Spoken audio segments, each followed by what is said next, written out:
구약성경 요엘서입니다. 요엘서 1장에서부터 3장까지의 말씀입니다.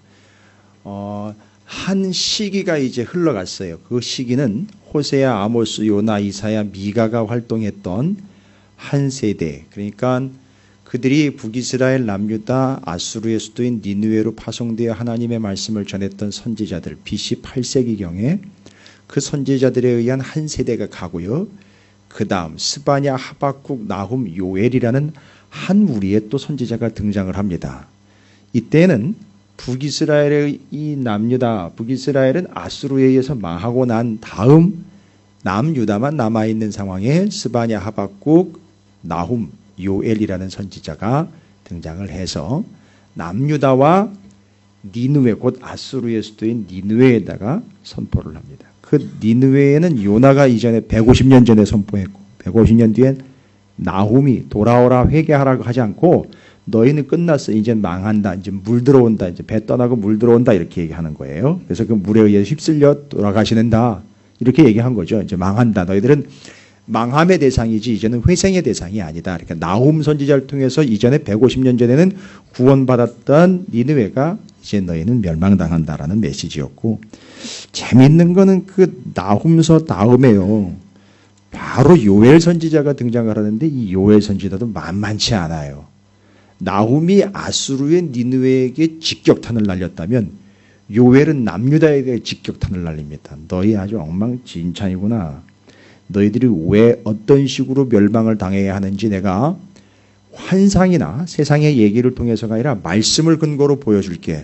살떨리도록 하나님의 말씀에 근거해서 콕콕 찍어내는데 아주 마음에 콕콕 찔리는 거예요. 그래서 정확하게 콕콕 찔러 놓고는 요엘이 뭐라고 얘기하냐면 그 콕콕 찔린 마음을 찢으라 라고 이야기를 하고 있어요. 그 회개하라는 건데 그렇게 표현을 하는 거예요. 마음을 찢어라 라는 거예요. 이렇게 좀 마음을 찢는다라는 말은요, 마음이 콕콕 찔려야지 찢긴 거거든요. 그게 형식적으로나 퍼포먼스로 되는 게 아니거든요. 마음을 찢는다는 게. 그런데 요엘이 이야기합니다. 옷을 찢지 말고 마음을 찢어라. 그러니까 사람들이 퍼포먼스 많이 했다는 얘기죠. 요즘 정치판이 그렇잖아요.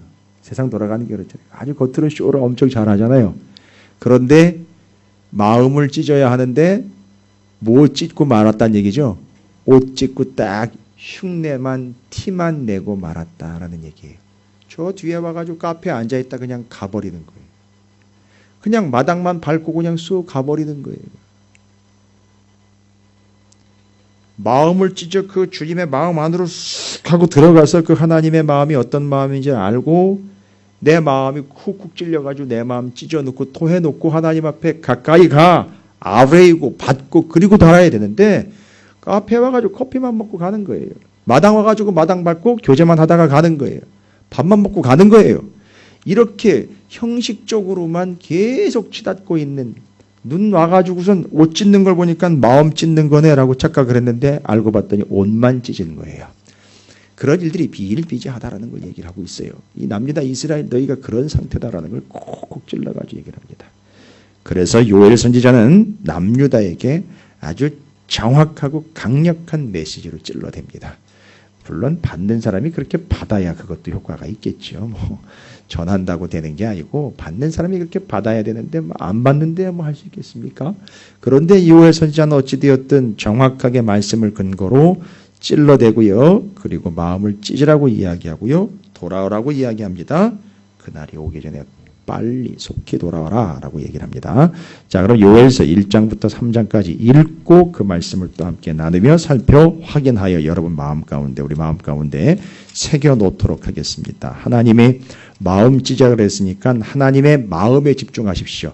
우리 통성교 학교 지금 준비하고 있죠? 하나님의 마음, 창세기 1장, 2장 너무 좋았던 하나님의 말씀, 하나님의 마음이 창세기 6장과 이 세상에 사람 지은 걸 한탄하셨다라는 마음, 그리고 40일 동안 비가 왕창 내리면서 그 밑바닥에 있었던 사람들이 그 아라라산이라 그러죠. 뭐 방주가 있었는데 그 방주가 있는 산으로 다 기어 올라와가지고 죽기 직전에 손톱 발톱 다 빠지도록 그걸 다 긁어내면서 살려달라고 외쳤지만 다 죽어가면 8명 빼놓고 다 죽어갈 때 그 비 내리는 비가 하나님의 눈물이었다라는 걸 알아먹을 수 있는 사람들, 아마 그 사람들이 마음을 찢을 수 있을 거예요. 성경을 백날 읽어봐야 그런 스토리 라인은 잘 꿰고 있고 잘 알고 있고 지식적으로 막 팽배해가지고선 아는 척들은 되게 해야 되는데 하나님의 마음은 전혀 전달이 안 되고 있는 뭐 그런 사람들에게 찢긴다고 찢기겠습니까? 워낙에 가슴에 흉패가 그냥 단단하게 박혀 있어가지고 찔러야 찔리지도 않고 아프지도 않은 이제 무뎌버린 세대가 되어버렸는데 요엘은 계속해서 찔러댑니다. 오늘 말씀 통해서 다시 한번 또 하나님의 마음을 좀 헤아려 보도록 하겠습니다. 1장부터 3장까지 읽고 말씀 나눕니다. 틀어주시죠. 요엘 1장. 부두엘의 아들 요엘에게 임한 여호와의 말씀이라. 늙은 자들아 너희는 이것을 들을지어다. 땅의 모든 주민들아 너희는 귀를 기울일지어다. 너희의 날에나 너희 조상들의 날에 이런 일이 있었느냐. 너희는 이 일을 너희 자녀에게 말하고 너희 자녀는 자기 자녀에게 말하고 그 자녀는 후세에 말할 것이니라. 팥중이가 남긴 것을 메뚜기가 먹고 메뚜기가 남긴 것을 느치가 먹고 느치가 남긴 것을 황충이 먹었도다. 취하는 자들아 너희는 깨어 울지어다. 포도주를 마시는 자들아 너희는 울지어다. 이는 단 포도주가 너희 입에서 끊어졌음이니 다른 한 민족이 내 땅에 올라왔음이로다. 그들은 강하고 수가 많으며 그 이빨은 사자의 이빨 같고 그 어금니는 암사자의 어금니 같도다. 그들이 내 포도주를 멸하며 내 무화과나무를 긁어 말갛게 벗겨서 버리니 그 모든 가지가 하얗게 되었도다. 너희는 처녀가 어렸을 때에 약혼한 남자로 말미암아 굵은 배로 동이고 애곡함같이 할지어다. 소재와 전제가 여호와의 성전에서 끊어졌고 여호와께 수종드는 제사장은 슬퍼하도다. 밭이 황무하고 토지가 마리니 곡식이 떨어지며 새 포도주가 말랐고 기름이 다하였도다. 농부들아 너희는 부끄러워할지어다. 포도원을 가꾸는 자들아 곡할지어다. 이는 밀과 보리 때문이라. 밭의 소산이 다 없어졌음이로다. 포도나무가 시들었고 무화과나무가 말랐으며 석류나무와 대추나무와 사과나무와 밭의 모든 나무가 다 시들었으니 이러므로 사람의 즐거움이 말랐도다. 제사장들아 너희는 굵은 배로 동이고 슬피 울지어다. 제단에 수종드는 자들아 너희는 울지어다. 내 하나님께 수종드는 자들아 너희는 와서 굵은 배옷을 입고 밤이 새도록 누울지어다. 이는 소재와 전제를 너희 하나님의 성전에 드리지 못함이로다. 너희는 금식일을 정하고 성회를 소집하여 장로들과 이 땅의 모든 주민들을 너희 하나님 여호와의 성전으로 모으고 여호와께 부르짖을지어다. 슬프다 그날이여 여호와의 날이 가까웠나니 곧 멸망같이 전능자에게로부터 이르리로다. 먹을 것이 우리 눈앞에 끊어지지 아니하였느냐. 기쁨과 즐거움이 우리 하나님의 성전에서 끊어지지 아니하였느냐. 씨가 흙덩이 아래에서 썩어졌고 창고가 비었고 곡간이 무너졌으니 이는 곡식이 시들었음이로다. 가축이 울부짖고 소떼가 소란하니 이는 꼴이 없음이라. 양떼도 피곤하도다. 여호와여 내가 주께 부르짖으오니 불이 목장에 풀을 살랐고 불꽃이 들의 모든 나무를 살랐음이니이다. 들짐승도 주를 향하여 헐떡거리오니 시내가 다 말랐고 들의 풀이 불에 탔음이니이다. 요엘 2장. 시온에서 나팔을 불며 나의 거룩한 산에서 경고의 소리를 질러 이 땅 주민들로 다 떨게 할지니 이는 여호와의 날이 이르게 됨이니라. 이제 임박하였으니 곧 어둡고 캄캄한 날이요 짙은 구름이 덮인 날이라. 새벽빛이 산꼭대기에 덮인 것과 같으니 이는 많고 강한 백성이 이르렀습니다. 이와 같은 것이 옛날에도 없었고 이후에도 대대에 없으리로다. 불이 그들의 앞을 사르며 불꽃이 그들의 뒤를 태우니 그들의 예전의 땅은 에덴 동산 같았으나 그들의 나중의 땅은 황폐한 들 같으니 그것을 피한 자가 없도다. 그의 모양은 맑았고 그 달리는 것은 기병 같으며 그들이 산꼭대기에서 뛰는 소리는 병거 소리와도 같고 불꽃이 건물을 사르는 소리와도 같으며 강한 군사가 줄을 벌리고 싸우는 것 같으니 그 앞에서 백성들이 질리고 무리의 낯빛이 하얘졌도다. 그들이 용사같이 달리며 무사같이 성을 기어오르며 각기 자기의 길로 나아가되 그 줄을 이탈하지 아니하며 피차에 부딪히지 아니하고 각기 자기의 길로 나아가며 무기를 돌파하고 나아가나 상하지 아니하며 성중에 뛰어 들어가며 성 위에 달리며 집에 기어오르며 도둑같이 창으로 들어가니 그 앞에서 땅이 진동하며 하늘이 떨며 해와 달이 캄캄하며 별들이 빛을 거두도다. 여호와께서 그의 군대 앞에서 소리를 지르시고 그의 진영은 심히 크고 그의 명령을 행하는 자는 강하니 여호와의 날이 크고 심히 두렵도다. 당할 자가 누구이랴. 여호와의 말씀에 너희는 이제라도 금식하고 울며 애통하고 마음을 다하여 내게로 돌아오라 하셨나니 너희는 옷을 찢지 말고 마음을 찢고 너희 하나님 여호와께로 돌아올지어다. 그는 은혜로우시며 자비로우시며 노하기를 더디하시며 이내가 거스사 뜻을 돌이켜 재앙을 내리지 아니하시나니 주께서 혹시 마음과 뜻을 돌이키시고 그 뒤에 복을 내리사 너희 하나님 여호와께 소재와 전제를 드리게 하지 아니하실는지 누가 알겠느냐. 너희는 시온에서 나팔을 불어 거룩한 금식일을 정하고 성회를 소집하라. 백성을 모아 그 모임을 거룩하게 하고 장로들을 모으며 어린이와 젖먹는 자를 모으며 신랑을 그 방에서 나오게 하며 신부도 그 신방에서 나오게 하고 여호와를 섬기는 제사장들은 낭실과 제단 사이에서 울며 이르기를 여호와여 주의 백성을 불쌍히 여기소서. 주의 기업을 욕되게 하여 나라들로 그들을 관할하지 못하게 하옵소서. 어찌하여 이방인으로 그들의 하나님이 어디 있느냐 말하게 하겠나이까 할지어다. 그때 여호와께서 자기의 땅을 극진히 사랑하시어 그의 백성을 불쌍히 여기실 것이라. 여호와께서 그들에게 응답하여 이르시기를 내가 너희에게 곡식과 새 포도주와 기름을 주리니 너희가 이로 말미암아 흡족하리라. 내가 다시는 너희가 나라들 가운데에서 욕을 당하지 않게 할 것이며 내가 북쪽 군대를 너희에게서 멀리 떠나게 하여 메마르고 적막한 땅으로 쫓아내리니 그 앞에 부대는 동해로 그 뒤에 부대는 서해로 들어갈 것이라. 상한 냄새가 일어나고 악취가 오르리니 이는 큰 일을 행하였음이니라 하시리라. 땅이여 두려워하지 말고 기뻐하며 즐거워할지어다. 여호와께서 큰 일을 행하셨음이로다. 들짐승들아 두려워하지 말지어다. 들의 풀이 싹이 나며 나무가 열매를 맺으며 무화과나무와 포도나무가 다 힘을 내는도다. 시온의 자녀들아 너희는 너희 하나님 여호와로 말미암아 기뻐하며 즐거워할지어다. 그가 너희를 위하여 비를 내리시되 이른 비를 너희에게 적당하게 주시리니 이른 비와 늦은 비가 예전과 같을 것이라. 마당에는 밀이 가득하고 독에는 새 포도주와 기름이 넘치리로다. 내가 전에 너희에게 보낸 큰 군대 곧 메뚜기와 느치와 황충과 팥중이가 먹은 횟수대로 너희에게 갚아주리니 너희는 먹되 풍족히 먹고 너희에게 놀라운 일을 행하신 너희 하나님 여호와의 이름을 찬송할 것이라. 내 백성이 영원히 수치를 당하지 아니하리로다. 그런즉 내가 이스라엘 가운데 있어 너희 하나님 여호와가 되고 다른 이가 없는 줄을 너희가 알 것이라. 내 백성이 영원히 수치를 당하지 아니하리로다. 그 후에 내가 내 영을 만민에게 부어주리니 너희 자녀들이 장래일을 말할 것이며 너희 늙은이는 꿈을 꾸며 너희 젊은이는 이상을 볼 것이며 그때 내가 또 내 영을 남종과 여종에게 부어줄 것이며 내가 이적을 하늘과 땅에 베풀리니 곧 피와 불과 연기 기둥이라. 여호와의 크고 두려운 날이 이르기 전에 해가 어두워지고 달이 핏빛같이 변하려니와 누구든지 여호와의 이름을 부르는 자는 구원을 얻으리니 이는 나 여호와의 말대로 시온산과 예루살렘에서 피할 자가 있을 것이며 남은 자 중에 나 여호와의 부름을 받을 자가 있을 것임이니라. 요엘 3장. 보라 그날 곧 내가 유다와 예루살렘 가운데에서 사로잡힌 자를 돌아오게 할 그때에 내가 만국을 모아 데리고 여호사밧 골짜기에 내려가서 내 백성 곧 내 기업인 이스라엘을 위하여 거기에서 그들을 신문하리니 이는 그들이 이스라엘을 나라들 가운데에 흩어버리고 나의 땅을 나누었음이며 또 제비뽑아 내 백성을 끌어가서 소년을 기생과 바꾸며 소녀를 술과 바꾸어 마셨음이니라. 두로와 시돈과 블레셋 사방아 너희가 나와 무슨 상관이 있느냐. 너희가 내게 보복하겠느냐. 만일 내게 보복하면 너희가 보복하는 것을 내가 신속히 너희 머리에 돌리리니 곧 너희가 내 은과 금을 빼앗고 나의 징계한 보물을 너희 신전으로 가져갔으며 또 유다 자손과 예루살렘 자손들을 헬라 족속에게 팔아서 그들의 영토에서 멀리 떠나게 하였음이니라. 보라 내가 그들을 너희가 팔아 이르게 한 곳에서 일으켜 나오게 하고 너희가 행한 것을 너희 머리에 돌려서 너희 자녀를 유다 자손의 손에 팔리니 그들은 다시 먼 나라 스바 사람에게 팔리라. 여호와께서 말씀하셨느니라. 너희는 모든 민족에게 이렇게 널리 선포할지어다. 너희는 전쟁을 준비하고 용사를 격려하고 병사로 다 가까이 나와서 올라오게 할지어다. 너희는 보습을 쳐서 칼을 만들지어다. 낫을 쳐서 창을 만들지어다. 약한 자도 이르기를 나는 강하다 할지어다. 사면의 민족들아 너희는 속히 와서 모일지어다. 여호와여 주의 용사들로 그리로 내려오게 하옵소서. 민족들은 일어나서 여호사밧 골짜기로 올라올지어다. 내가 거기에 앉아서 사면의 민족들을 다 심판하리로다. 너희는 낫을 쓰라. 곡식이 이것도다. 와서 밟을지어다. 포도주 틀이 가득히 차고 포도주 독이 넘치니 그들의 악이 크미로다. 사람이 많음이여 심판의 골짜기에 사람이 많음이여 심판의 골짜기에 여호와의 날이 가까움이로다. 해와 달이 캄캄하며 별들이 그 빛을 거두도다. 여호와께서 시온에서 부르짖고 예루살렘에서 목소리를 내시리니 하늘과 땅이 진동하리로다. 그러나 여호와께서 그의 백성의 피난처 이스라엘 자손의 산성이 되시리로다. 그런즉 너희가 나는 내 성산 시온에 사는 너희 하나님 여호와인 줄 알 것이라. 예루살렘이 거룩하리니 다시는 이방 사람이 그 가운데로 통행하지 못하리로다. 그날의 산들이 단 포도주를 떨어뜨릴 것이며 작은 산들이 젖을 흘릴 것이며 유다 모든 시내가 물을 흘릴 것이며 여호와의 성전에서 샘이 흘러나와서 십dim 골짜기에 대리라. 그러나 애굽은 황무지가 되겠고 에돔은 황무한 들이 되리니 이는 그들이 유다 자손에게 포악을 행하여 무리한 피를 그 땅에서 흘렸음이니라. 유다는 영원히 있겠고 예루살렘은 대대로 있으리라. 내가 전에는 그들의 피 흘림 당한 것을 갚아주지 아니하였거니와 이제는 갚아주리니 이는 여호와께서 시온에 거하심이니라. 아멘. 할렐루야. 주님의 은혜가 여러분 삶 가운데 가득하시기를 주의 이름으로 축원을 드립니다. 자, 이제 나훔 선지자가 요 앞에 시기적으로 그렇습니다. 스바냐, 하박국, 그 다음에 나훔, 요엘 이런 식으로 지금 살펴보고 있는데 요엘 선지자는 정확한 시기는 몰라요. 이 사람이 언제 활동을 했는지는 정확하게 학자들이 피력을 해 놓지는 않았습니다.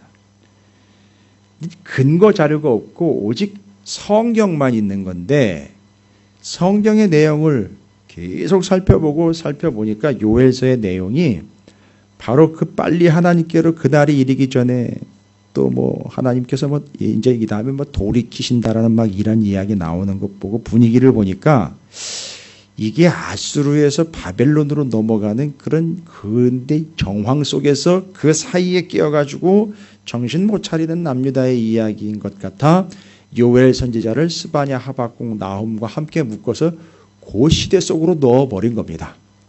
그러니까 이거는 정확하게 이 시대다라고 확정짓지는 않았으나 내용과 스토리를 보니까 그 시대에 적합한 메시지였다 해서 그 시대로 넣었습니다. 그러다 보니까 정확하게 이스라엘, 북이스라엘 얘기는 안 나와요. 남유다의 얘기예요. 스바냐, 하박국, 나훔, 요엘이 다 북이스라엘 다 망하고 난 다음에, 왜냐하면 나훔이 북이스라엘 멸망에 선포했잖아요. 메시지로 선포했죠. 그 다음에 남유다 남아있는 그 남유다에게 지금 선포하고 있는 내용입니다. 히스기야 이후로 지금 이제 말씀이 선포되고 있는 상황인데 요엘서는 바로 그런 남유다에게 멸망을 앞두고 있는 남유다에게 속히 돌아오라고 이제 메시지를 선포하는 거예요. 그들이 왜 멸망을 받을 수밖에 없느냐? 여기 지금 멸망에 대한 근거와 이유로 여러분 1장에 보시면 두 가지 근거 본문을 추정할 수 있는 설명이 나옵니다. 첫 번째는 메뚜기 이야기가 나오고 두 번째는 밭이 황무하고 토지가 말라 곡식을 제대로 거두어 들이지 못하는 흉년 이야기가 나옵니다. 여러분 이 두 이야기는 요엘 선지자가 지어낸 것도 아니고 새로운 이미지를 만들어낸 것도 아니에요. 이건 성경에 나와 있는 거예요. 메뚜기 이야기와 포도와 곡식 추수를 제대로 하지 못하는 이야기는 이미 성경에 다 나와 있는 겁니다. 그들이 그런 심판을 받고 있다는 얘기거든요. 그러면요, 그 메뚜기 심판, 황충, 여기 나온 걸요, 싸그리 다 잡아먹고 다 갉아먹는다는 얘기예요. 그건 물론 농작물이나 곡식을 이야기하는 걸 수도 있지만 이스라엘 전체를 완전히 씨를 말려버린다는 얘기도 될 수 있습니다. 근데 그 가운데서 빼가지고 쑥 빼서 바벨론으로 옮겨놨다가 70년 만에 다시 들어오게 한다. 그런 내용도 나와 있어요. 이런 건 좀 이해를 해야 되는 거거든요. 메뚜기 황충이 다 갉아먹고 남겨놓지 않고 싹 없어버린다. 황충이 먹을 치운다. 이 황충 얘기는 요한계시록에 또 나와요. 그럼 이 메뚜기 이야기는 요한계시록에 또 나오지만 메뚜기 이야기는요, 제일 첫 번째 그것이 심판의 내용으로 기록된 게 출애굽기의 10가지 재앙 중에 하나예요. 피, 개구리, 이, 파리, 독종, 우박, 메뚜기, 흑암, 장자 뭐 이렇게 해가지고 10가지가 나오는데 잘 보시면 거기 바로 메뚜기 재앙이 나옵니다. 그러면 아니 왜 애굽에게 재앙을 내렸던 메뚜기 재앙이 이스라엘에게 내리느냐 말입니다. 그럼 무슨 얘기입니까? 재앙을 뭐 골라가지고선 얘는 조금 그래도 나랑 친하니까 좀 덜한 재앙으로 보내고 얘는 완전히 나랑 등 돌렸으니까 완전히 그냥 씨를 말려버리자 해가지고 뭐 좀 심한 재앙 보내고 뭐 이런 하나님입니까? 여러분 하나님은 바리스타가 아니에요. 하도 교회에서 카페에서 커피집을 차려가지고선 커피 팔고 나눠주고 막 이러다 보니까 하나님을 바리스타처럼 오해하는 분들이 계세요. 내가 먹고 싶은 대로 밀크 얼마 뭐 또 커피 얼마 해가지고 나는 뭐 에스프레소요 나는 뭐 야난 아메리카노 이런 식으로 해가지고 하나님한테도 그런 식으로 주문을 하는 분들이 있는데 그건 그냥 당신이 알아서 빼먹으면 돼요. 하나님한테 빼달라고 그러지 마세요. 잘 보시면은요, 애굽에게 메뚜기 재앙 내렸다, 이스라엘도 메뚜기 재앙 내려요. 그거 뭔 얘기입니까? 예? 저 혼자 알고 저 혼자 묻고 갈 수 있는 얘기는 아니잖아요. 저기다 그냥 속에다 꾹꾹 묻고 가요, 그냥 이거 저 혼자. 아니 왜 이스라엘에게도 메뚜기 재앙이 오는 겁니까? 이건 애굽한테나 어울리는 재앙 아닙니까? 그건 뭔 얘기예요? 그러면 그렇다면 여러분 하나님의 심판의 원칙이 있어요. 누구도 어느 누구도 예외 없다는 거예요. 이스라엘 어디 시건방지게 니네가 뭘 어쨌다고 니는 메뚜기 재앙 피해갈 것 같아? 그러면 이제 우리 이런 식으로 감정적으로 하지 말고요. 이러면 안 돼요. 에이 죽이니까 이러면 안 되잖아요. 그죠? 근거가 있어야 될 거 아니에요. 나쁜 인간 이러면 안 되잖아요. 근거가 있어야 될 거 아니에요. 메뚜기 재앙이 왜 나왔느냐 이거예요. 그럼 메뚜기 재앙 하나님 왜 주느냐 이거예요. 창세기 10장 한번 가보세요. 하도 이 하나님께서 바로 왕과 애굽에게 재앙을 주시는데 그 메뚜기 재앙이 기록되어 있는 출애굽기 10장 12절부터 20절에 보면 다 찾으셨습니까? 출애굽기 10장 12절부터 20절 거기 메뚜기 재앙 나왔고 그 앞에도 여러 재앙들 나와 있죠.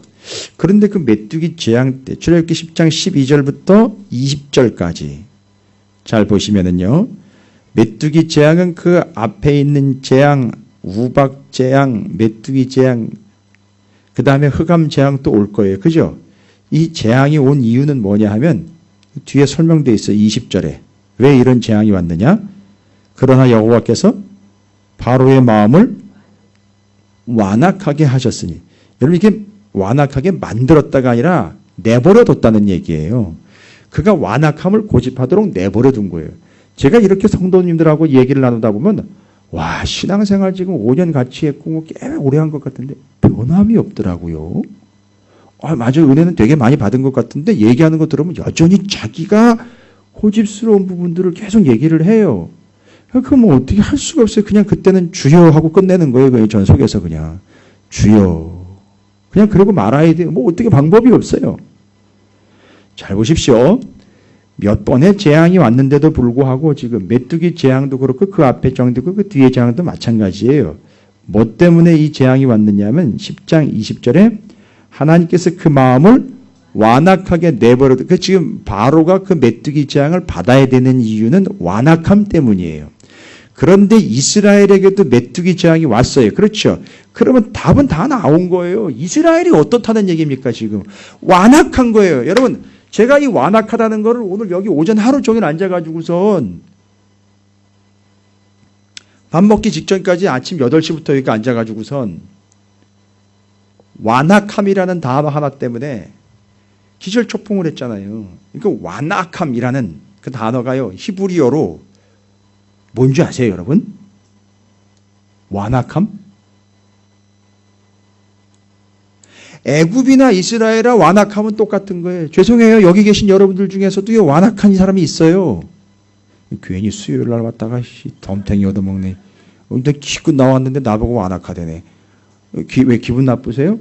아니 목사가 사랑하는 성도들하고 이런 것도 주거니 받거니 못하면 뭐하러 목사를 합니까? 그거 도대체. 그리고 우리는 왜 이렇게 만난 거예요 도대체. 아니 목사가 성도들 눈치 보면서 말씀대로 제대로 못 전하면 그거 어떻게 목사합니까? 사꾼이나 해야죠. 제가 여러분 기분 맞춰가면서 말씀 전할 것 같으면 제가 왜 여기서 있어요?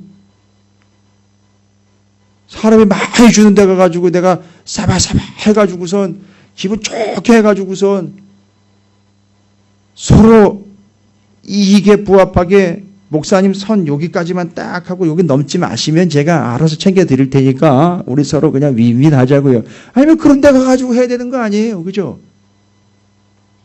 교회가 개척이 됐고 봉헌이 됐다면요 이미 그 선은 넘은 거예요. 경계는 하나님이 정하시는 거예요. 저는 그냥 그 경계를 하나님이 정하시는 것 때문에 그냥 그거 넘나들고 있는 거지. 뭐 그 덕에. 이건 휴전선이나 38선이 아닙니다, 여러분. 넘으면 죽어 그거 아니에요. 넘어가서 전할렘 전해. 넘어가서요. 아프리카 돼지열병에 감염된 돼지 새끼가 있으면 갖다 버려야 되는 거예요. 적절한 비유가 아닌가요? 하도 요새 이슈거리가 많아가지고.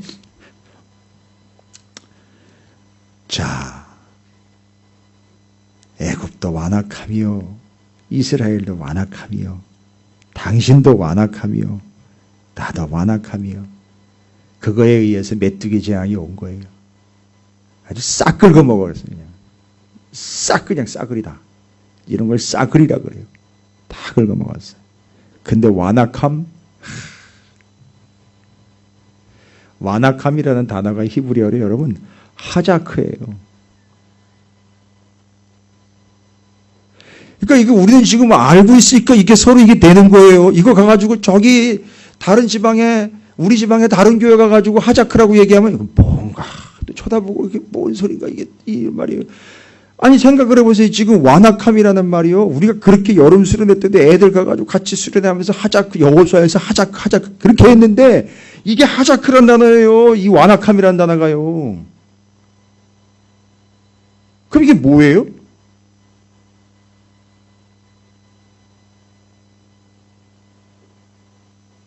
뭐가 어떻게 됐다는 거예요? 지금 이 상황이요. 아주 고집스럽게 고집불통으로 이거라고요. 이거 붙잡으시라고요. 그랬는데 아주 고집불통이야. 다른 거 가가지고 붙잡고 있는 거예요. 지금. 제가 5년 동안 그거 하지 말라고 분명히 그랬거든요. 근데 엉뚱하게 거기 가가지고 계속 그거 붙잡고 있는 거예요. 뭔 얘기인지 이제 아시겠어요? 하자크 할 때는요, 강하고 담대할 때는요, 주야로 묵상을 하신 하나님 말씀 하자크 하라고 그랬는데 그 사람이 다른 거 가지고 하자크하고 있는 거예요, 지금. 그걸 완악함이라고 얘기했다고요. 이야, 이 기가 막혀, 이게, 지금. 그러니까 난 완악한 놈이에요. 누가 완악하다고 손가락질 할 필요가 없는 거예요.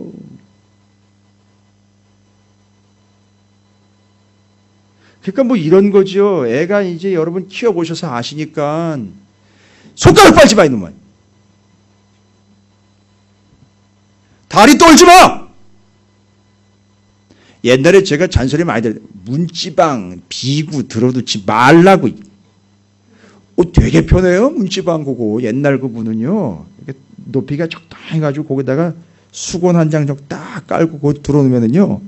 아주 높이가 적당해요. 근데 그거 문지방, 비구 눕지 마라는 말은요. 옛날 선조들이 되게 우리를 사랑해서 하신 거예요. 왠지 아시죠? 문지방 그렇게 비고 있다가 사람들이 확 넘어가다가 밟으면 머리통 깨지는 거예요. 그리고 옛날 문은 그 문이 바람에 확 닫혀버리기 때문에 머리통 깨지는 거라고요. 그거 미연에 방지하기 위해서 하지 말라고 한 거예요. 믿거나 말거나 이거는. 그런데 어찌되었든 그 완악함이라는 말이 저는 5년 동안 여러분에게 말씀이에요 이랬단 말이에요. 근데 완악한 사람은요, 이거예요 이러고 있는 거예요, 지금. 아니, 전 이거라고요. 전 이거라고 생각해요. 전 이거라고 생각해요. 그래서 이 완악한 사람들의 특징이 뭔지 아세요? 제 생각에는요. 여기 아주 입에 달려 있어요. 제 생각에는요. 이게 입에 달려 있어요. 하나님 말씀 앞에 자꾸 제 생각에는요. 그럼 뭐예요?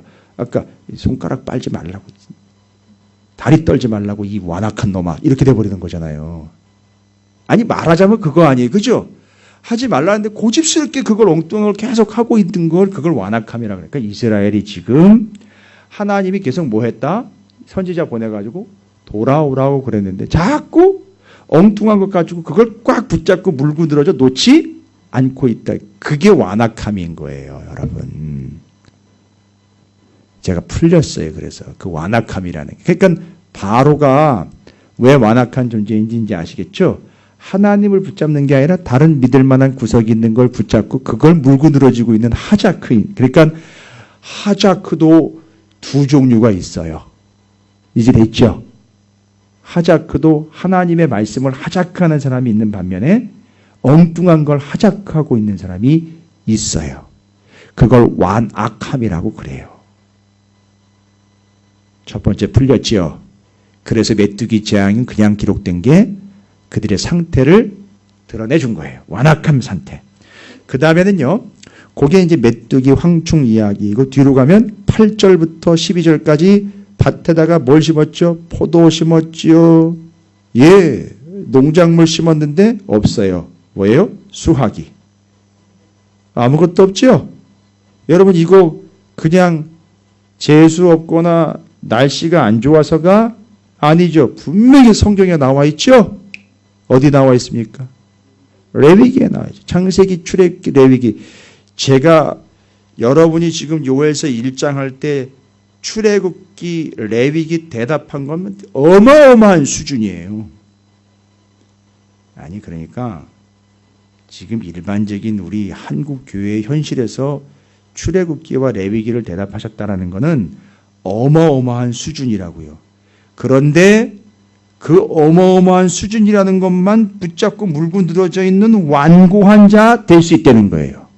완악한 자가 될 수 있다는 거예요. 그걸 되게 자랑거리 삼아가지고 거기에 매료가 되고 거기에 도취가 돼가지고 그냥 그걸로 만족하고 있다면 그게 완악한 거예요. 이해가 되셨습니까? 뭐 교회에 이제 봉헌했는데 이제 여기서 그냥 편안하게 신앙생활 하면 되지. 되게 완악한 거예요. 무슨 얘기인지 아시겠죠? 되게 보면 어떤 사람이 이런 얘기를 많이 해오면 고집스럽다라는 얘기를 하는데 그 고집이 무엇을 향한 고집인지 좀 살펴보세요. 진리와 정의와 공의와 말씀을 향한 고집인지요. 그래서 말씀 아니면 아닙니다라는 걸 하자크하고 있는 사람인지 말씀, 진리, 복음 아닌 다른 걸 자꾸 그걸 이야기하고 있다면, 엉뚱한 거 이야기하고 있다면, 자기 경험, 자기 이야기하고 있다면요, 그거는 이제 성경적으로는 완악함이라 그러고 세상적으로는 똥꼬집이라고 그러는 거예요. 이제 그런 차이가 있습니다. 그래서 세상에서 똥꼬집이 안 통하니까 교회로 들어와 가지고서 이제 소리를 내기 시작하는 거예요. 왜냐하면 교회는 다 받아줄 거라는 착각 때문에. 되게 완고하고 완악한 거죠. 두 번째, 여러분이 지적하십니다.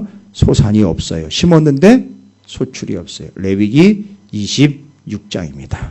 너희가 내 말을 잘 들으면, 하나님의 백성인 제사장 나라가 되어서 내 말을 잘 들으면 너희 다섯이, 숫자 많이 나오죠. 우리 18만 5천, 그거 외우기도 참 어렵고, 60만 3,550명도 외우기 어렵고, 그 다음에 15년도 지금 또 외우기도 쉽지 않은데, 18만 5천에 15, 히스기야 딱 나왔고, 레위기 26장에 다섯이 100이 만을 쫓아버린다. 그 다음에 잘 들으면 너희가 묵은 곡식 먹다가 그거 치우고 핵곡식 먹는다는 얘기는 뭐예요? 뭐를 곡식 거두어 드린다는 얘기잖아요. 그렇죠? 그런데 반대로 너희가 내 말을 듣지 아니하면, 순종하지 아니하면 첫 번째 흉년, 그 다음엔 그거를 거두어 드려도 적들이 와서 수탈, 그 다음엔 뭐예요? 너희가 아예 포로로 잡혀간다. 됐죠? 제가 하도 얘기를 드려가지고 잘 기억하고 계시네. 감사합니다.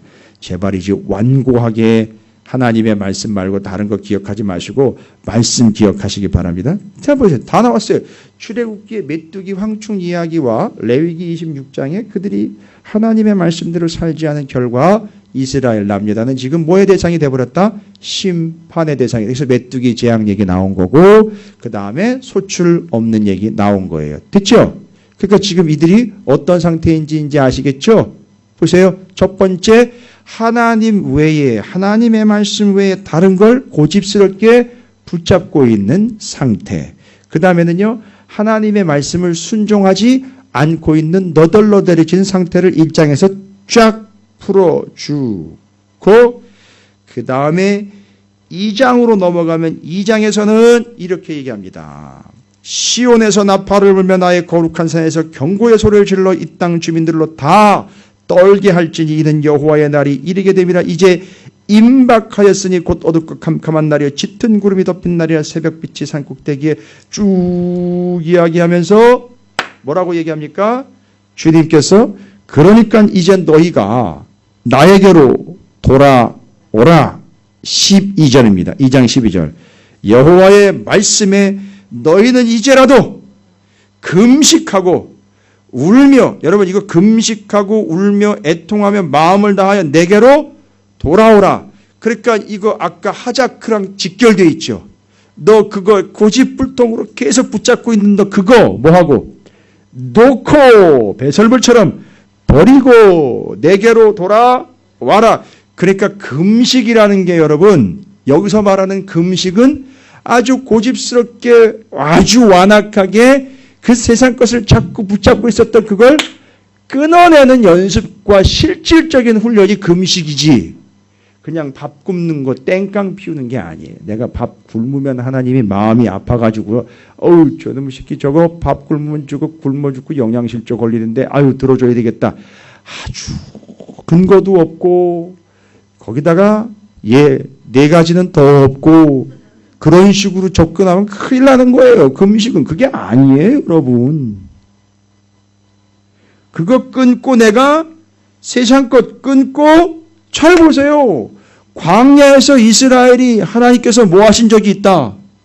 굶주리게 하신 적이 있다. 만나 하나, 아니 기껏 만나 하나 아주 단품 메뉴 그거 내려주시면서 그것도 끊어버릴 때가 있대요. 그러니까 뭐예요? 그 만나도 없이 굶어봐라가 아니라 다 특징이 뭐예요? 만나도 말씀도 다 하늘에서 내리는 거예요. 그래서 만나 끊고도 하늘에서 내리시는 하나님의 말씀 가지고 살아갈 수 있느냐 없느냐 이거 보겠다는 거죠. 그 마음 알고 싶다는 거죠. 됐죠?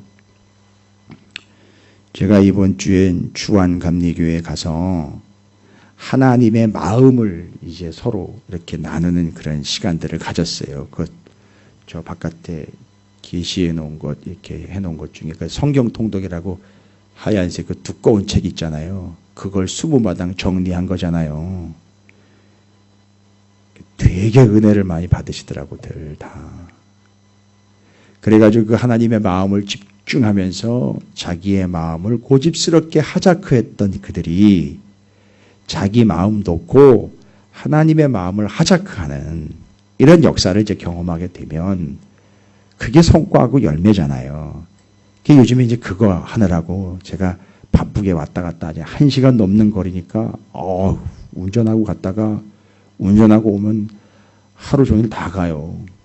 그럼 갔다 오면 그냥 끝나는 게 아니라 그 사람들 위해 기도해 줘야 되거든요. 정말 거기서 말씀 받는 거 행복하게 받는 분들이 있어요. 진짜로.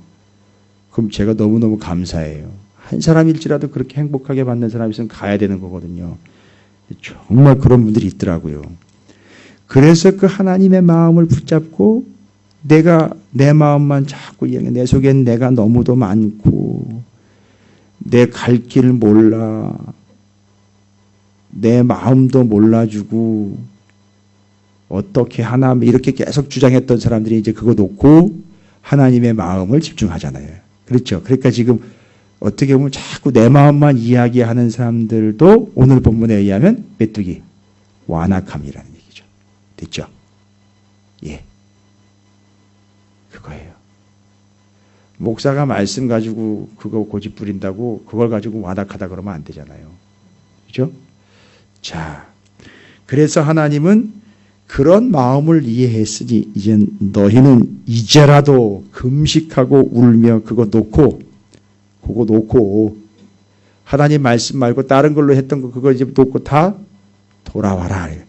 금식과 돌아오라는 말이 하자크 했던 것 놓고 말씀 아닌 다른 길로 갔던 거 돌아오고 그래서 금식하며 돌아와라라고 얘기하네요. 그때 바로 그렇게 금식하며 자기가 그렇게 고집부으면서 붙잡았던 거 놓는 거 실제로 그렇게 놓고 하나님께로 돌아오는 게 13절 그게 그거예요. 너희는 옷을 찢지 말고 마음을 찢고 너희 하나님 여호와께로 돌아올지어다. 그는 은혜로우시며 자비로우시며 노하기를 더디하시며 인애가 크시사 뜻을 돌이켜 재앙을 내리지 아니하시나니. 이런 이게 마음을 찢은 결과예요. 그러니까 지금 하나님의 마음으로 돌아왔다. 마음 돌이켰다. 그 사람이 강력하게 하나님 외에 다른 걸 붙잡았던 하자크했던 건 놓고 다시 하나님을 하자크했다. 그리고 그 말씀대로 가지 않고 곁길로 갔던 그 길을 돌아와 하나님의 말씀인 토라의 길로 가고 있다. 됐죠? 길이라는 건 돌아온다는 의미고 하자크라는 건 놓고 다시 잡는 걸 이야기하는 걸 금식과 돌아오는 걸로 얘기를 했어요. 그래서 그 금식은 자기가 잡았던 건 놓는 거에 형식적인 표현이고 그 다음에 가기 엉뚱한 길 갔다 자기 길 가다가 돌아오는 건 토라의 길 말씀의 길로 돌아온 거 얘기하는 거고 그걸 뭘로 봐줬다? 마음을 찢는 걸로 봐줬다는 거예요. 됐죠? 그러니까 마음을 찢는다는 것은 그냥 아파하는 걸로 끝나는 게 아닌 거예요. 빨리 돌아와야 돼요. 그럼 고집스럽게 자꾸 이야기하는 거 그거 놓으셔야 돼요. 놓게 하실 거예요. 아마 하나님께서 그런 기회들을 주셔요. 못 놓으면 죄송합니다. 손모가지를 그냥 해서라도 놓게 하실 거예요. 왜냐하면 그게 사는 길이거든요. 분명히 성경에 나와 있어요. 네가 사지가 멀쩡한 채로 지옥으로 들어가는 것보다 팔다리 하나 없고 천국 들어가는 게 낫지 않아요. 이건 노골적인 표현까지 아예 하신단 말이죠. 그렇죠? 놔야 돼요.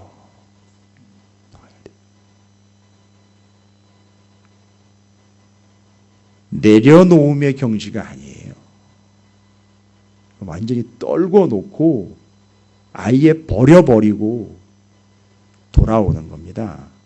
메뚜기 황충 이야기와 레위기의 수학 없는 이야기가 이스라엘의 상태 따라서 너희는 마음을 찢고 내게로 돌아와라. 금식과 돌아오라는 말로 마음 찢는 걸 얘기를 했어요.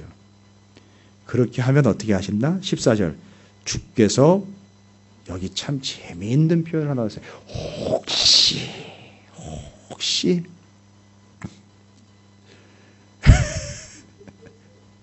이 혹시라는 말이 상당히 유용한 말이죠.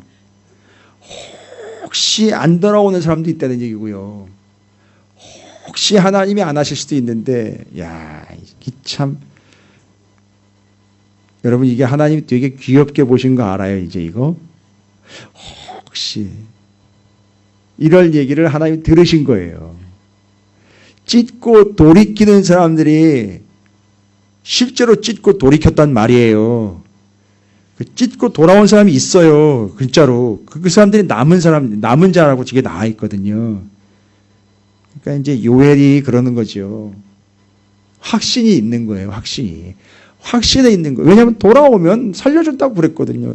금식하고 돌아왔잖아요. 하자크 했던 건 놓고 하나님 하자크한다고 왔잖아요. 그죠? 그러니까 이게 여호수아서도 모르고 요엘도 모르면 하자크가 뭔지를 모르는 거예요. 그죠? 그래서 여호수아를 그렇게 열심히 했나 봐요. 그런데 그렇게 잘못된 걸 하자크했던 거 놓고 하나님 다시 하자크한다고 쭉 왔단 말이죠. 금식하면서 마음 돌이켜 마음 찢었단 말이죠. 와우, 이건 100% 하나님이 좋아하시고 하나님 살려주실 거예요. 근데 거기다 대고 이제 하나님한테 괜히 연막작전 쓰는 거예요. 혹시 마음과 뜻을 돌이키시고 그 뒤에 복을 내리사 너희 하나님 여호와께 소제와 전제를 드리게 하지 아니하실는지 누가 알겠어? 라는 말은 그렇게 하신다는 얘기거든요. 이런 식으로 참 재미있게 표현을 했네요. 근데 거기 재미있는 거는요, 뭐를 드린대요? 소제와 전제를 드리게 됐다라고 얘기했어요. 여러분 이게 뭐예요? 소제와 전제를 드린다는 거는요, 하나님이 받으신다는 거죠. 옛날에 모세가 뭐 했어요? 고라 다단 아비람 사건 때 그들이 너 하나님이 맞아, 네가 세웠다고, 너 왕 되려고 우리 보고 와라 가라 하는 거야. 내가 싫어. 네 왕 되는데 우리가 뭘 들러리서? 그럴 때 모세가요 온유함이 지면에 온 땅에 누구보다도 승한 자라고 나와 있거든요. 온유함 지면은요, 뭐 온유라고요?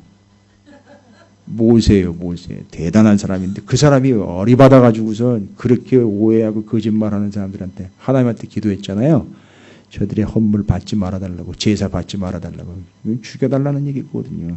근데 여기 뭐래요? 내가 받아준다는 거예요. 소제와 전제를 받아준다는 거예요. 하나님께 더 가까이 나아가게 해준다는 얘기죠. 용납해 주신다는 얘기 됐어요. 됐잖아요. 돌아오면 되는 거잖아요. 그런데 전제가 있잖아요. 앞에. 그들의 그전 상태 어떤 상태였다?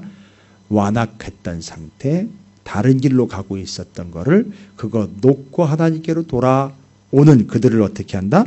받아주신다. 됐죠? 이게 남유다에 내가 지금 선포한 거죠? 자, 그리고 그렇게 돌아오는 자들을 하나님은 남은 자다라고 쳐주시고요. 그런데 마냥 기다릴 수는 없어요.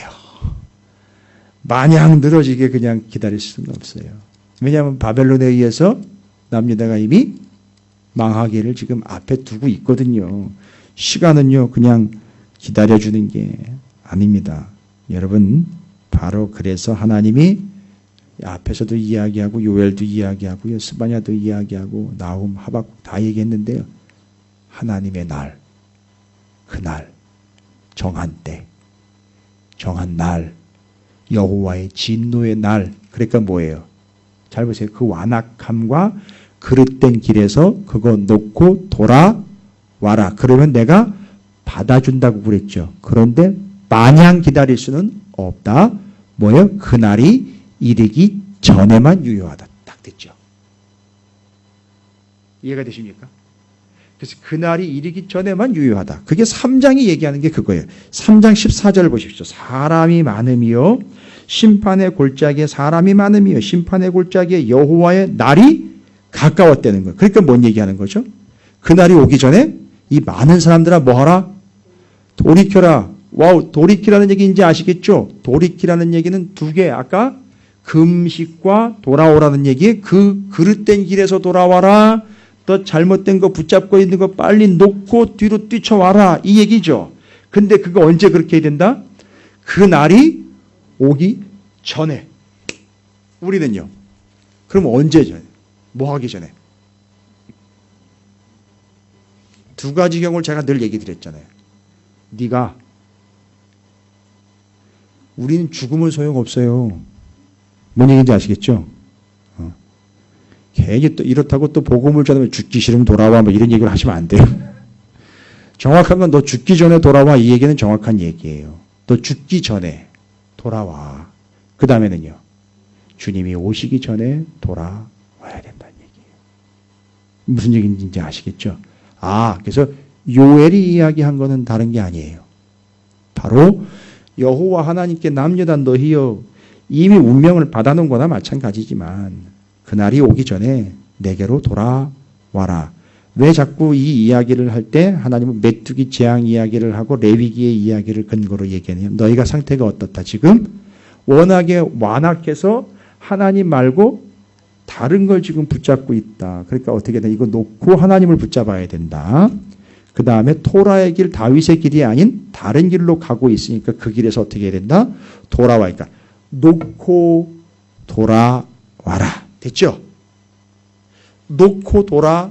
메뚜기 재앙과 레위기 26장 출애굽기와 레위기를 가지고 설명을 해버린 거예요.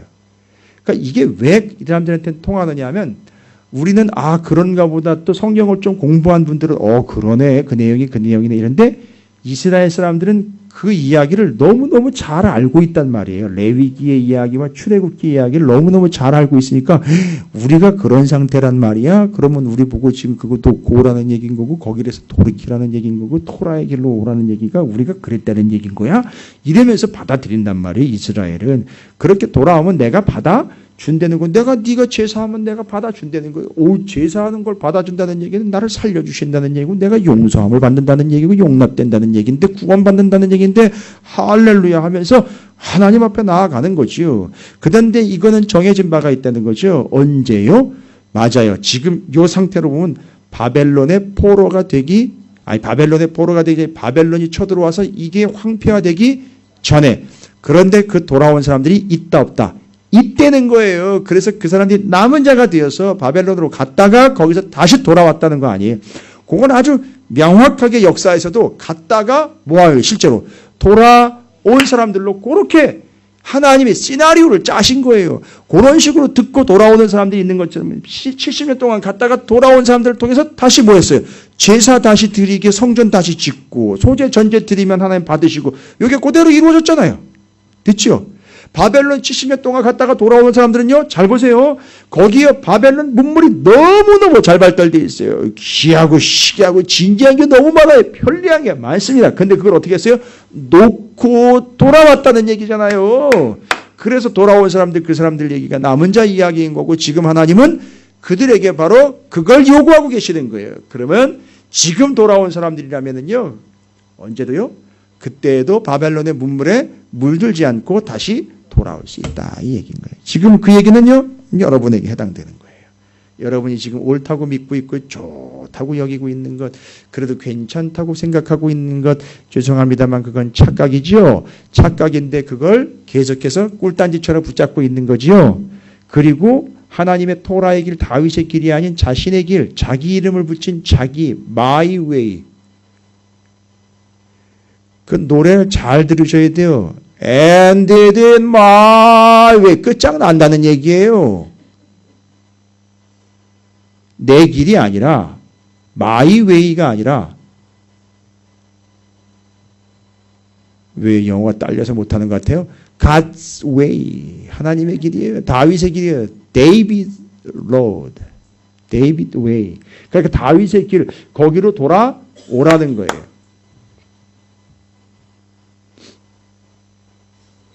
이렇게 말씀을 전할 수 있는 사람이 대한민국에 별로 많지 않아요. 그죠? 뭐 마이웨이까지 나오면서 뭐 돌아오라는 얘기를 또 이렇게 해야 되고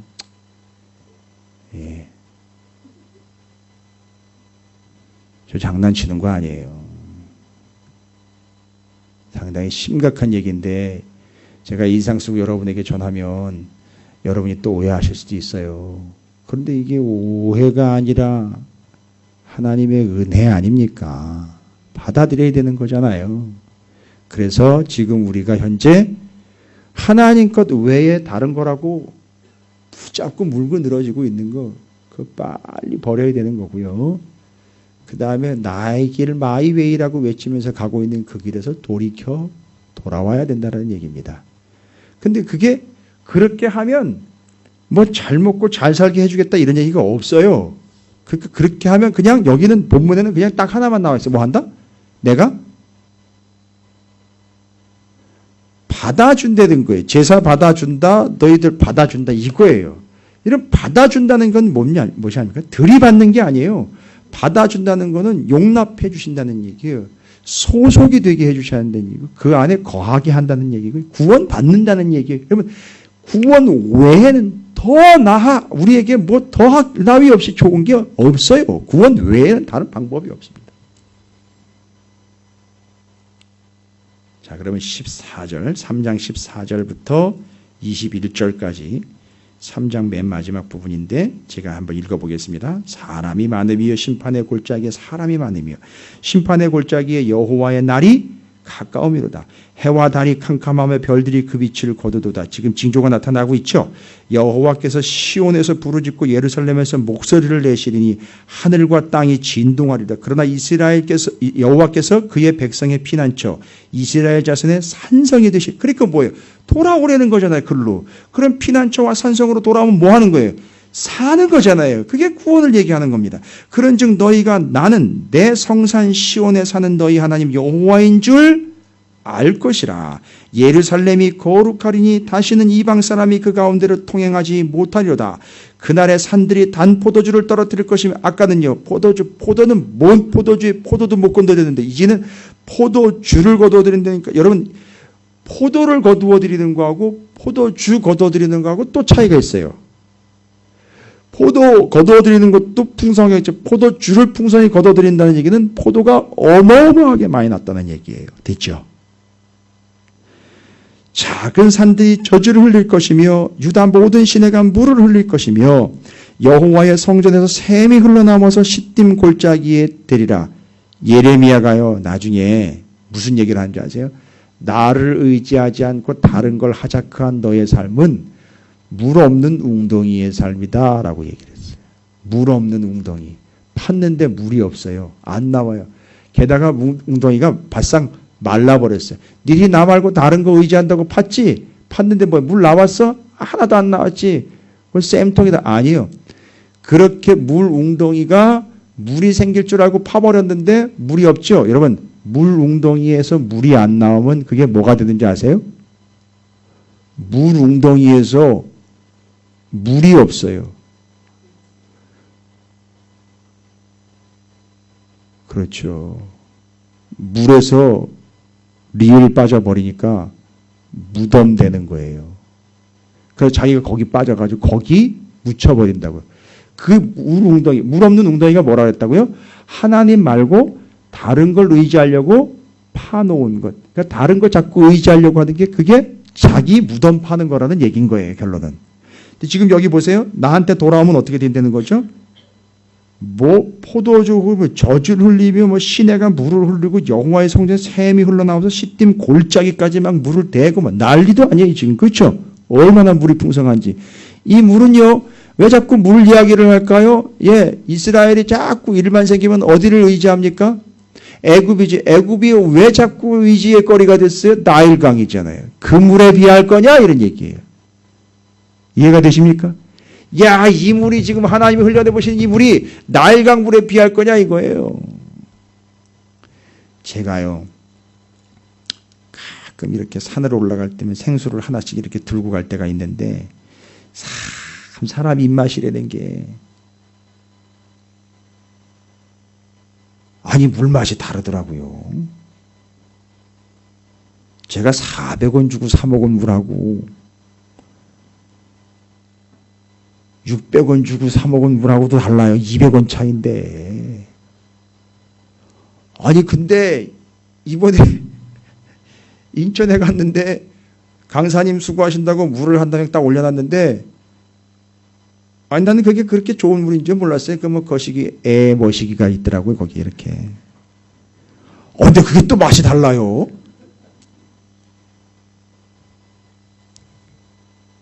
물론 물은요. 목마를 때 마시는 물이 최고예요. 그런데 그 몇백 원 차이 나는 물도 맛이 다르더라고요. 애굽에서 나오는 물하고 여기 성전에서 샘이 흘러나오는 물하고 비교가 되겠느냐 이런 얘기인 거예요. 그러니까 나를 의지하는 거는 결국 그의 삶에 뭐가 넘쳐는 안 되는 거죠. 이 물이 넘쳐는 안 되는 거예요. 그러니까 거기 가가지고 뭐 달라고 그럴 필요 없는 거잖아요. 그죠? 잘 보세요. 그래서 19절에 바로 누구 얘기가 나와요? 애굽 얘기 나오는 이유가 그거예요. 그러나 애굽은 뭐가 되겠고요? 아니 애굽이요. 나일강이 있는데 어떻게 황무지가 돼요? 그 무슨 얘기인 거예요? 그게 마른다는 얘기. 마른 적 있었죠? 언제요? 7년 동안 흉년 들었을 때 말랐잖아요. 그래가지고 그 애굽의 나일강이 말랐으니까 흉년진 거 아니에요. 아니 목사님 안 적혀 있던데요. 물이 말랐다. 아이 우리 그러지 말자고요. 선수들끼리. 자, 애굽은 황무지가 되겠고 에돔은 황무한 들이 돼. 에돔은 이제 이스라엘 밑에 있는 헤롯 출신 동네잖아요. 헤롯이 출생한 동네. 그 뒤에 에돔. 그건 아예 황무한 땅이 된다. 그들이 유다 자손에게 뭐 했어요? 포악을 행하여 무지한 피를 그 땅에서 흘렸습니다. 유다는 잘 보세요. 영원히 있겠고 예루살렘은 대대로 있으리라. 그러니까 지금 뭐 하라는 거죠? 하나님께로 돌아올 때는 두 가지. 그거 놓고 그릇된 길에서 돌이켜 돌아오라. 됐죠? 여러분 옛날엔 요엘을 전혀 감도 못 잡으셨잖아요. 아니 여러분 무시하는 게 아니에요. 오해하지 마세요. 그죠? 근데 요엘이 지금 남유다에게 돌아오라고 이야기하면서 그거 제가 메뚜기 재앙하고 레위기 딱 26장 딱 정리하니까 벌써 확 뚫려버리잖아요. 그죠? 그러면 되는 거예요. 돌아와라는 얘기예요. 그러니까 뒤로 보니까 내가 전에는 그들의 피 흘림 당한 것을 갚아주지 아니하였거니와 이제는 뭐예요? 갚아주리니. 왜 갚아줘요? 여러분 갚아준다는 건 뭐예요? 갚아준다는 건 뭐 하는 거죠? 받은 걸 돌려주는 거예요. 여러분 이거 제가 말장난 같지만 잘 들으세요. 하나님이 갚아준다는 건 돌려준다는 얘기인 거예요. 누구를 돌려주느냐? 누구를 위해 돌려주냐? 돌아온 사람들을 위해 돌려주는 거예요. 그건 잊으시면 안 돼요. 그러니까 여러분 맨날 돌아버리겠네 이런 얘기 하지 마세요. 그리고 늘 그런 얘기만 하세요. 나 돌아버리겠네 이런 얘기 하지 마시고 나 돌아갈 거야. 이렇게 얘기하시라고요. 나 돌아가. 이거 영화의 대사 같은데 이거 어디서 나온 것 같은데. 그 설모 씨가 나오는 영화였던 것 같은데 제가 제목은 잘 모르겠는데 아 돌아갈래 뭐 하여튼 뭐 어디 철길 위에선가 뭐 하여튼 그런 그 사람이 돌아간다는 얘기는 이런 돌아간다는 얘기 아니고요. 나 돌아갈 거야 라는 이야기는 하나님께로 돌아간다는 얘기를 하는 거예요. 그죠? 하나님께로 돌아간다는 얘기를 하는 거예요. 그러면 하나님께서 어떻게 한다? 갚아주신다는 얘기, 돌려주신다 이런 얘기인 거예요. 할렐루야. 무슨 얘기인지 아시겠죠? 그래서 1년 365일 우리는 하나님께로 돌아가는 자. 아니고 틀렸던 건 놓고 하나님을 하자크하는 것. 이제 하자크의 의미가 더 분명해졌죠? 토라의 길 아닌 그릇된 길에서는 무조건 돌이키는 거예요. 됐죠? 그 다음에는 하나님께서 돌아온 자들을 위하여 갚아주신다. 근데 그 돌아온 자들을 뭐 하심으로? 받아주심으로. 할렐루야. 옛날에는 원수 안 갚아줬대잖아요. 그죠? 근데 이제는 돌아온 그들을 위해 내가 돌려줬다. 이런 얘기를 하는 거예요. 할렐루야. 요엘. 이야.